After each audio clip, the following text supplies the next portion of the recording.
You need to stop being so good at your job. And I know exactly how wrong that sounds. Let me prove it to you. Everyone believes that being great at your job gets you promoted. In reality, it usually just gets you more work. According to a survey of over 1,100 US business leaders, 45% admit to piling on extra work on employees without paying them a single dollar more. I've spent 20 years and over 20,000 hours training leaders and teams, and I've watched the most competent person in the room get buried in tasks while the most visible person in the room gets the new job title. You might be thinking your results will eventually speak for themselves. They probably won't. People will speak for you or they don't. And in this video, I will show you how to make that work in your favor. Let's get into it. Point one, watch for the moment that your manager keeps on giving you more work instead of promoting you. And here's why this may happen. Promoting you means replacing you, and replacing someone who is quietly competent can be a difficult thing for them to do. It can create an empty position. This can create a risk in the form that if the person does not work out the way they had hoped, this can reflect badly on your manager.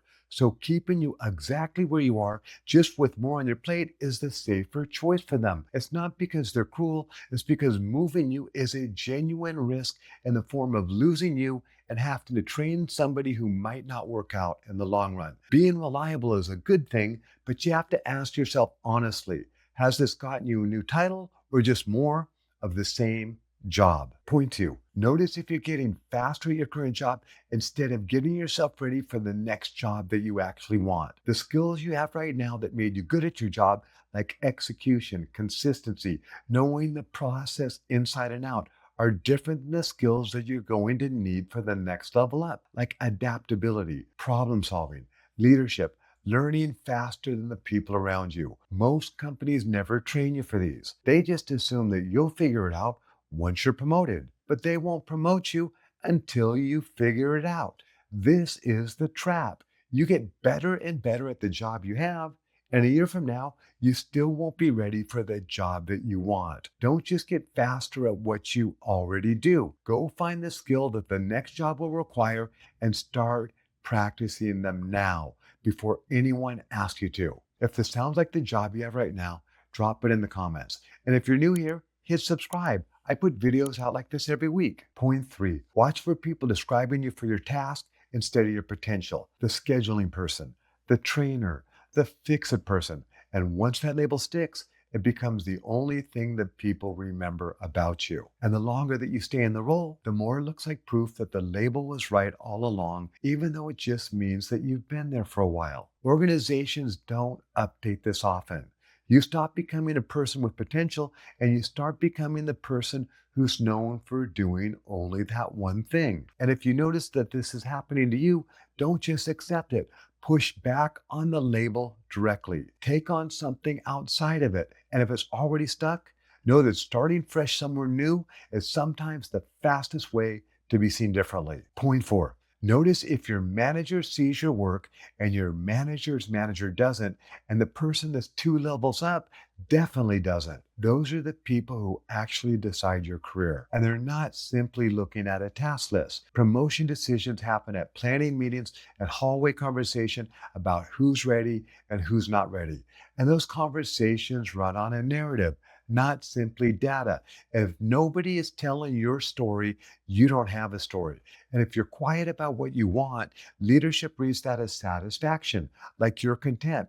They assume that you're happy where you are, so there's no reason to move you. Make sure that somebody up there knows your name and they know what you're actually aiming for. Don't leave that to chance. If you realize just now that the people above your boss don't actually know your work, hit the like button.